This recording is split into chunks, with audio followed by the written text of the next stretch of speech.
So the Book of Boba Fett, it was not like this. Well, it was a little bit like this, but it was not like this. We'll get into it. Hey guys, welcome to the channel, and today I'm going to be doing my review of the Book of Boba Fett, who is one of my all-time favorite Star Wars characters from my youth. I grew up on, the stories from the books. Kevin J. Anderson edited this one. Old extended universe books, Jedi Academy and what have you. Where to start with Boba Fett? Wow. It was middle of the road. It was pretty okay. I didn't love it through and through, but there was definitely enough to love about it that I was like, it gets a pass, but it pretty much just served as a way to get the Mandalorian storyline where it wanted to be if they're going to do a season 3 of that. Anyway, so we start out with Boba Fett. Boba in the Sarlacc pit crawls his way out, and that's sort of true to the Tales of the Bounty Hunters from back in the day, where he crawled his way out an inch at a time and did a whole bunch of other crazy stuff.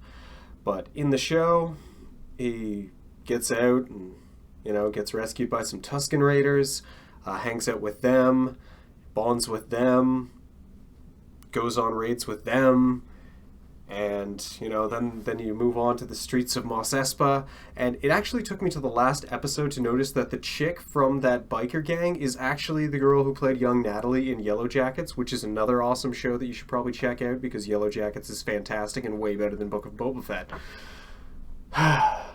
Anyway, so, they set up a whole bunch of stuff with, the Pikes are coming, and Boba Fett's all of a sudden the daimyo of, Jabba's territory, and he's, for some reason, just, a really nice dude who's going around and talking to everybody, and he's just like, oh, hey, you kids on speeder bikes, you have to steal water? Those are some nice new bikes you've got. They're very shiny and colorful.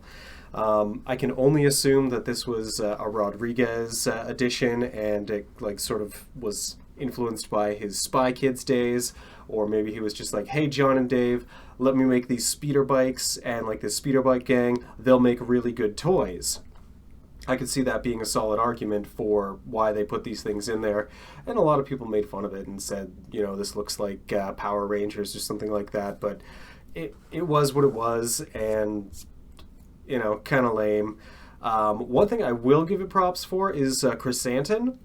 I dug Chrysanthemum. He's a big, really dark colored Wookiee from Kashyyyk, and he's got the cool gloves that do the power punches, and that big ass gun, and he got to do a lot of cool stuff and get into a fight with Boba at points, and he got a pretty good arc and a pretty good story, probably a better shake than most people in this show, Boba Fett included. But who didn't have a bad time on this show?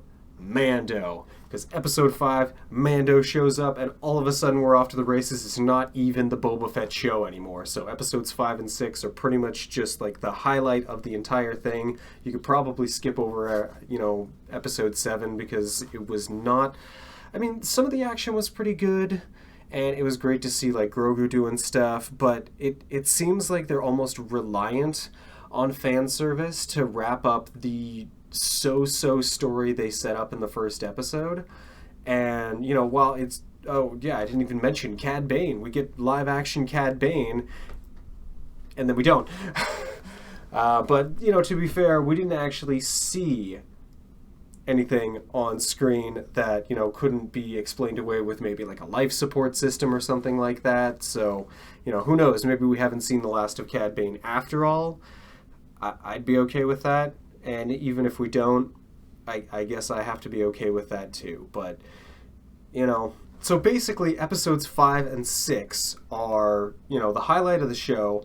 You get your Mando, you get Luke, you get Ahsoka, you get Grogu, you get, those weird little ant droids building the new Jedi Temple, you get Cad Bane, friggin' Cad Bane, you get Cobb Vanth, and I guess his deputy, and the people of Freetown, or whatever, but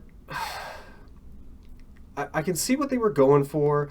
It wasn't the worst thing I've ever seen, but I'm also not going to defend it that hard given that I'm a huge Boba Fett fan.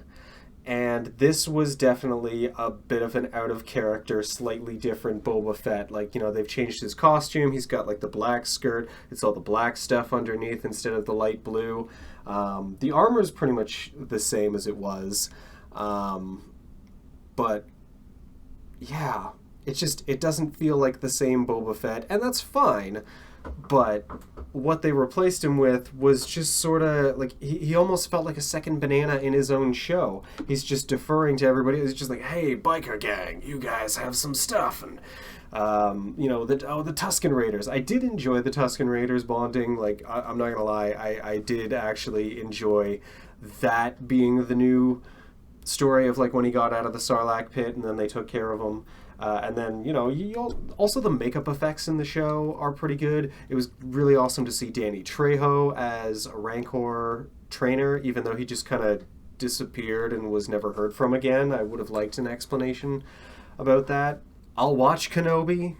I'm looking forward to Kenobi in May, but I can't say that I am overjoyed with the Book of Boba Fett. I'm pretty underwhelmed with it. But I will say that episodes 5 and 6 were great highlights. I was smiling from ear to ear all through episode 5, like right from when Mando cuts his leg open with the Darksaber, because that's super duper relatable. And, like who among us wouldn't end up like accidentally like slicing off a finger or an arm or something if they had a real lightsaber? So, yeah. It was what it was. I'm going to give it like a 2.5 out of 5, maybe a 3. If we're going off of 5 and 6, it gets a 4, but series overall from start to finish and where they left it off, I don't need a season 2 of this Boba Fett show. That's fine. It was okay, but not spectacular. It could have been better. Though I'm not really sure, like, I don't have any suggestions, and like they made a show about Boba Fett and I'm happy about it, but yeah, like, it was what it was.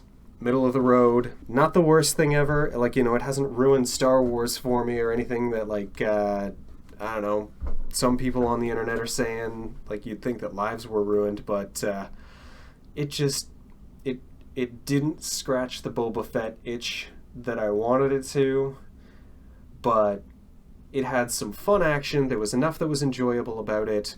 I have enough positive stuff to say about it that, it wasn't a huge letdown, but still kind of a letdown. So, like, I don't know, like, I really want to give it, like, 50% marks, where it's just like, okay, it was a Boba Fett show, it had some fun stuff, and it did scratch a lot of, like, the Star Wars itches that I wanted. Like, it was really a great treat to see Luke, but those 2 episodes just felt like a completely different series and out of place, and just, kind of shoehorned in haphazardly.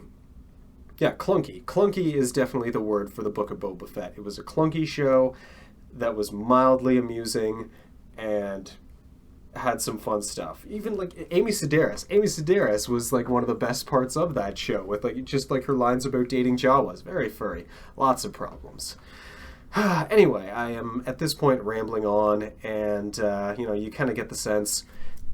You've probably seen Book of Boba Fett. If you have, comment below. Let me know what you thought of it. And, if, there was any suggestions that you thought they could have done something better, what you're looking forward to next. Are you looking forward to Kenobi? Are you looking forward to, if and when they ever announce another Star Wars movie? Because, it's got to be coming. But, yep, comment below what you think of Boba Fett. We'll see you in the next one. Later, y'all.